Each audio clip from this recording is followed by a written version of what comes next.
அதே பைத்தான் ப்ரோக்ராமில் to calculate the sum of all items. இப்போ ஒரு எலமெண்ட் லிஸ்ட் ஆஃப் எலமெண்ட்ஸ் கொடுத்துட்றேன்.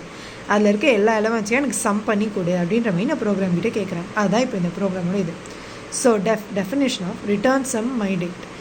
ரிட்டர்ன் சம் போட்டுட்டு மைடிக்ட் அப்படின்னு கொடுத்துட்றேன். கோலன் யூஸ் பண்ணி போட்டுக்கோங்க. ஓகேவா? இது அப்படியே போட்டுருங்க. ஏன்னா இதுதான் டெஃபினேஷன். இதை அப்படியே போட்டுடணும். ஓகேவா? தென் எப்போவுமே நான் முன்னாடி சம்மில் சொன்ன மாதிரி தான். இப்போ நான் இப்போது எனக்கு சாக்லேட்ஸ் 2 சாக்லேட் தராங்கன்னு வச்சுக்கோங்களேன். ஏதோ ஒரு 2 பிராண்ட் சாக்லேட் தராங்க. எல்லாமே 1 ரூபி சாக்லேட் தான். ஓகேவா? ஸோ அப்போ அந்த சாக்லேட்ஸ் எல்லாம் நான் சாக்லேட்டுன்ற ஒரே டப்பாக்குள்ளே போடலாம்ல. லைக் எல்லாமே different kinds of branded chocolates தான். ஆனால் அது எல்லாமே சாக்லேட்டுன்ற ஒரு பேசிஸ்க்காக நான் ஒரு காலி டப்பாக்குள்ளே அந்த சாக்லேட்ஸ் எல்லாம் போட்டுக்கலாம்ல. அப்போ அந்த டப்பா காலியாக இருக்கணும்ல. ஸோ அந்த டப்பா தான் இப்போ இங்கே சம் ஈக்குவல்ஸ் டு 0. ஓகேவா? இப்போ நான் இருக்கிற சாக்லேட்ஸ் எல்லாம் கவுண்ட் பண்ணி அந்த டப்பாக்குள்ளே போட போகிறேன். அப்போனா அந்த டப்பா ஆல்ரெடி எம்டியாக இருக்கணும். அப்போ தான் இருக்கிற நம்பர் எல்லாத்தையும் கவுண்ட் பண்ணி போடும்போது அந்த பாக்ஸ்குள்ளே எவ்வளோ டப்பாக்குள்ளே எவ்வளோ சாக்லேட் இருக்குதுன்னு எனக்கு கரெக்டாக கவுண்ட் தெரியும். ஸோ அதனால் அந்த டப்பா காலியாக இருக்கணும். இங்கே டப்பான்றது நான் மீன் பண்ணுறது சம் ஈக்குவல்ஸ் டு 0. பிகாஸ் நான் கவுண்ட் பண்ணி போட போகிற வேரியபிள் சம்மு தான். அப்போ அந்த சம் 0வாக இருக்கும். So equals to 0 for I இன் மைடிக்ட். இப்போ மைடிக்டில் நான் கொடுக்குற இது ஒரு எலமெண்ட்டாக எனக்கு யார் எடுத்துகிட்டு வந்து தருவா? ஐ தான் தருவாங்க. ஸோ ஐ கோலன் போட்டு முடிச்சுக்கிறேன். இது ஃபார் லூப். ஸோ இப்போ sum is equals to sum plus my dict i. Sum 0வா? 0 is equals to 0 plus my dict i. இப்போ எனக்கு ஏ ஈக்குவல்ஸ் டு 500ன்னு இருக்கா? 0 ஈக்குவல்ஸ் டு 0 ப்ளஸ் 500 அப்படின்னா some is equals to 0 plus 500 என்னது? 500. சம் இஸ் ஈக்குவல்ஸ் டு 500ன்னு ஆகிடும்.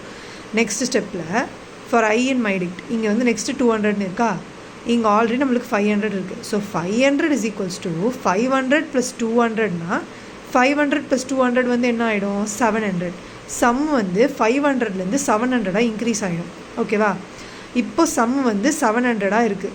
ஏன்னா இந்த 2 நம்பரையும் ஆட் பண்ணியிருக்கோம். இப்போ 3வது ஒரு நம்பர் இருக்குது. இப்போது ஆல்ரெடி 700 இருக்கா? 700 ஈக்குவல்ஸ் டு 700 ப்ளஸ் மைடிக்ட் கடைசி என்ன நம்பர் இருக்குது? 100. ஸோ 100. இப்போது 700 ப்ளஸ் 100 எவ்வளோ? 800. So some is equals to 800. இந்த 800 இந்த சம்முக்குள்ளே போயிடும். ஸோ அப்போ இங்கே 800ன்னு இருக்கும். இப்போ நான் ரிட்டர்ன் சம் அப்படின்னு கொடுத்துட்டா எனக்கு இங்கே ரிட்டர்ன் சம்னு கொடுத்துட்றேன். எப்போவுமே நம்ம வேல்யூஸை ஸ்டார்டிங்கில் கொடுத்துருப்போம். ஓகேவா? இப்போது வேல்யூஸை ஸ்டார்டிங்கில் கொடுத்துருப்போம். ஆனால் இந்த ப்ரோக்ராமில் இப்போ ப்ரோக்ராம் முடிஞ்சதுக்கப்புறம் கீழே கொடுத்துருக்கோம் வேல்யூவை.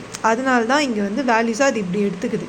இங்கேருந்து இந்த மாதிரி டெஃபினேஷன் கொடுத்ததுனால தான் அது கீழேருந்து அதால் வேல்யூ எடுக்க முடியுது. So dict is equals to a. அந்த வேல்யூக்கு நான் ஒரு வேரியபிள் நேம் பண்ணிக்கிறேன். A equals to 500, b equals to 200, c equals to 100 அந்த மாதிரி. So print sum is return sum my dict. இப்போது இந்த ப்ரோக்ராம்குள்ளே தானே இந்த சம் வேல்யூவே இருக்குது.